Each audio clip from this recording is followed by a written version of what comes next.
Donald Trump is making waves again, and this time Canada is in the spotlight. His latest move to shake up trade agreements is sending shockwaves through a long-standing economic partnership. For years, the U.S. and Canada have been like business partners, deeply reliant on each other. Industries like cars, steel, and aluminum have moved seamlessly across the border. Just last year, trade between the two countries reached a staggering $900 billion, with Canada sending about $350 billion worth of goods south, most of it vehicles. But now, tensions are running high. Canadians are starting to ask, are we even allies anymore? Some are even wondering if it's time to shift focus toward Europe instead. And that's where things take an unexpected turn. Trump has just thrown a grenade into U.S.-Canada trade relations, threatening to slap a 100% tariff on Canadian-made vehicles and metals. This isn't just a warning shot, it's a direct hit to Canada's economy. The U.S. buys over 2 million Canadian-built cars every year, not to mention the steel and aluminum used in everything from skyscrapers to soda cans. But Canada isn't backing down. In fact, they're gearing up for a counterattack. If he wants a fight, he'll get one, a senior official declared, making it clear they won't take this lying down. And their response? It's sharp, targeted, and personal. A Canadian lawmaker fired back with a bold idea: slap a 100% tax on Teslas. That's right, the very company led by Elon Musk, who happens to have a close relationship with Trump, could find itself caught in the middle of this escalating trade war. Our response will be precise, not reckless, they added. But some politicians are ready to take it even further. If Trump keeps pushing, every Tesla coming into Canada could face a massive tax. And there's a reason Tesla was singled out. Tesla isn't just another car company. It's a symbol of American innovation, a leader in the electric vehicle revolution, and a trillion-dollar titan that has reshaped the auto industry. But now, it's also a potential bargaining chip in this growing trade war. For Canada, Tesla represents more than just U.S. business success. It's deeply embedded in the country's supply chain. Every year, tens of thousands of Canadians buy Teslas, with over 50,000 sold in 2024 alone. That demand has been fueled by generous government rebates and a strong push for greener transportation. Now, Tesla may find itself at the center of a high-stakes economic showdown. If Canada slaps a 100% tariff on Teslas, prices would double overnight, turning a $50,000 Model Y into a $100,000 luxury item, far out of reach for most buyers. That alone would be a massive hit to Tesla's expansion in North America. But the impact runs even deeper. Tesla isn't just selling cars in Canada, it needs Canada. The company has been eyeing the country's rich reserves of lithium and nickel, two essential materials for making EV batteries.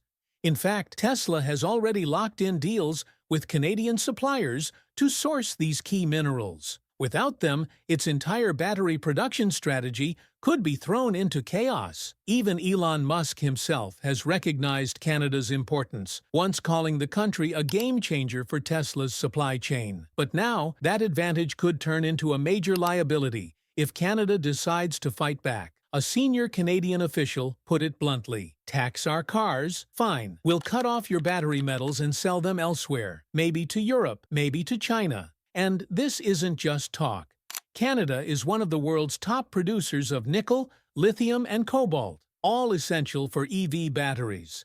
If Tesla loses access to those resources, it may be forced to rely on less stable suppliers, driving up costs and causing major production delays. But here's the real question: can Canada afford to walk away from the U.S. and shift its trade focus to Europe?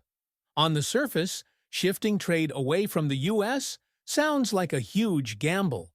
The U.S. isn't just Canada's biggest trading partner, it's also the most convenient. The two countries share a 5,500-mile border, making trade smooth, fast, and cost-effective. Take auto manufacturing, for example. A car part made in Ontario can be in Detroit within hours. That's why nearly 75% of Canada's exports, worth around $450 billion a year, go straight to the U.S. Replacing that with Europe?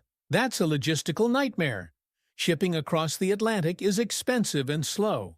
A container heading from Halifax to Rotterdam takes 2 weeks, far longer than a quick truck ride to New York or Michigan, and costs thousands of dollars more per shipment.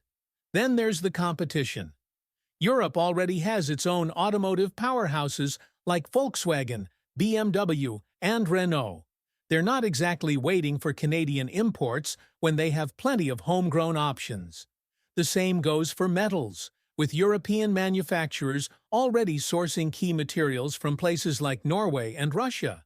But that doesn't mean Canada is out of options.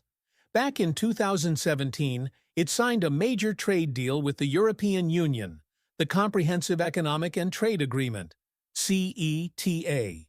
This agreement eliminated 98% of tariffs on Canadian goods entering the EU, making trade far easier.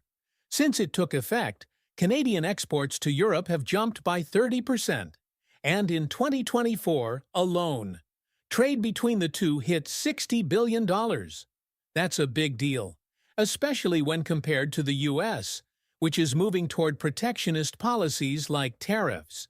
Europe is a stable open market with 450 million consumers, an appealing alternative for Canada. And Canadian officials are making it clear they are not afraid to pivot. Local media is already hyping up the possibility, with one bold headline declaring, "We're not trapped. Plan B is in place." The message is clear. Canada isn't going to just sit back and take the hit. If Trump wants to escalate this trade war, Canada is ready to fight back. And if that means turning to Europe instead of the US? The groundwork has already been laid. European leaders are paying attention. Some even see Canada's trade strategy as a welcome alternative to Trump's aggressive tariff tactics. Take steel, for example. Since Canada signed its trade deal with the EU, more than 1 million tons of Canadian steel has flowed into Europe. And there's more in the pipeline. Plans for green steel projects are gaining traction. With the EU pushing for low-carbon production, Canada's rich mineral resources could play a crucial role in making it happen. But while Europe presents new opportunities, it's not an easy fix. Switching from the US to the EU isn't as simple as flipping a switch. For starters, shipping costs to Europe are 3 times higher than sending goods to Chicago. Then there are the regulatory hurdles. Many Canadian car parts would need modifications just to meet European standards. And competition is fierce. Europe already has steel giants in Poland and Sweden, while Spain's auto industry is no lightweight either. Canadian goods won't just slide in without a fight. Even so, Canada is playing the long game. Europe's electric vehicle industry is hungry for lithium, cobalt, and nickel, key materials for battery production. And guess who has massive reserves of those minerals? Canada. Quebec's James Bay region alone is a goldmine of resources needed to power the next generation of EVs. With tariff-free access through its trade deal with the EU, Canada has a strong bargaining position. "We're not turning our backs on the US," a trade expert in Ottawa explained, "but we want them to know we have options. Europe is our safety net, and that's exactly why Tesla has landed at the center of this economic showdown." Tesla isn't just a symbol of American innovation, it's also deeply tied to Canada. For years, Canada has supplied Tesla with raw materials while also being a major buyer of its electric cars. If a 100% tariff hits, the impact would be devastating. Imagine a Tesla dealership in Toronto with cars piling up because nobody can afford them. A $50,000 Model Y would suddenly cost $100,000, pricing most Canadians out of the market. Meanwhile, Tesla's US factories, like the one in Michigan, could find themselves scrambling for nickel that's now being shipped to Germany instead. And the fallout wouldn't stop with Tesla. The entire North American auto industry relies on seamless trade between Canada, the US, and Mexico under the USMCA, the new NAFTA. Steel, aluminum, and car parts move freely across borders every single day. If that system breaks down, the ripple effects could be massive. Here's how deep this goes. Canada exports $15 billion in auto parts to the U.S. every year, feeding factories in states like Ohio and Tennessee. Meanwhile, Mexico builds 3 million cars annually, many using Canadian steel. Ford, GM, and Chrysler all depend on these supply chains to keep costs down. A 100% tariff would throw a wrench into everything. Suddenly, a $30,000 SUV could jump to $40,000 overnight. American buyers would feel the pinch, while Canadian factory towns, places like Oshawa, could face mass layoffs. And that's not even the worst of it. If supply chains start breaking down, Mexico takes a hit too. Without Canadian steel, its auto industry suffers, and the entire USMCA trade agreement could start to unravel. At the end of the day, both sides stand to lose. U.S. consumers might wonder why their cars suddenly cost way more. Canadian workers could be left asking why their factory shut down. Why did my truck just cost me an extra $10,000? An Ohio driver might ask. Because our plants got shut down, a Windsor auto worker might reply. But Trump's camp insists this is about protecting American jobs and keeping resources at home. Canada, on the other hand, sees it as economic strong-arming, and they're making their stance clear. If we're backed into a corner, we'll take our business elsewhere. So, if the U.S. keeps turning the screws, where does Canada go next? Asia? Not likely. Japan and Korea are too far, and China doesn't have a free trade deal with Canada. Europe? That's the real alternative. With CETA in place, the EU has already eliminated tariffs and streamlined regulations for Canadian goods, giving Canada an open door to a massive market. The doors are wide open. Canada isn't waiting around. It's already shifting gears, ramping up metal exports to Europe, and eyeing the next big move: auto parts. Picture this: BMW rolling out cars with Canadian steel from Nova Scotia, or French EV companies powering their batteries with lithium from Thunder Bay. It's a bold shift, but one that could make sense if U.S. trade barriers keep piling up. Of course, Europe isn't as easy a market as the U.S. Shipping across the Atlantic takes weeks, not hours, and costs can skyrocket. But in a world where trade relationships are shifting fast, having an alternative market isn't just smart, it's a lifeline. And here's where things get really interesting. Europe and Canada are natural allies in green technology. The EU is on a massive climate push, looking for cleaner ways to produce steel and more sustainable battery materials, resources that Canada has in abundance. If the U.S. doubles down on tariffs, Canada and Europe could forge a whole new partnership, one that leaves America on the sidelines. This isn't just about Canada versus the U.S. anymore. If Trump pushes too hard, Europe could step in, fast-tracking new trade deals with Canada to counterbalance American influence. A high-ranking official in Brussels even hinted at the possibility, saying, "We're prepared to move quickly on negotiations." And it's not just Canada that could pivot. Mexico is watching closely too.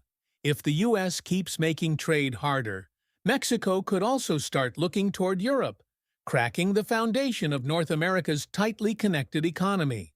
Canada's approach is clear. It's thinking long-term. Global trade is shifting, and Canada is making sure it won't be left behind. That doesn't mean cutting ties with the U.S. entirely. Geography is still an advantage, with a staggering $2.5 billion worth of goods crossing the border every single day. But Europe is now a real backup plan, even if it's not a perfect one. Competition is tough, shipping costs are high, and the U.S. market is still the biggest game in town. Still, Canada isn't backing down. One official put it bluntly, "Don't count us out, we have options." Trade wars rarely have winners. They leave everyone hurting. Prices spike, factories struggle and industries take a hit. We've seen this before. Back in 2018, Trump slapped steel tariffs on Canada, and Ottawa fired back with retaliatory tariffs on $12 billion worth of American goods, targeting everything from whiskey to ketchup. It took months of economic standoff before both sides finally compromised. Could history repeat itself? Maybe. The U.S. could scale back its threat, settling for a 25% tariff instead of 100%, while Canada drops the Tesla tax, both sides walking away claiming victory. Or maybe the fight drags on, and Tesla, consumers, and the entire auto industry pay the price. So, is Canada serious about shifting to Europe? Or is this just a high-stakes bluff to get Trump to back off?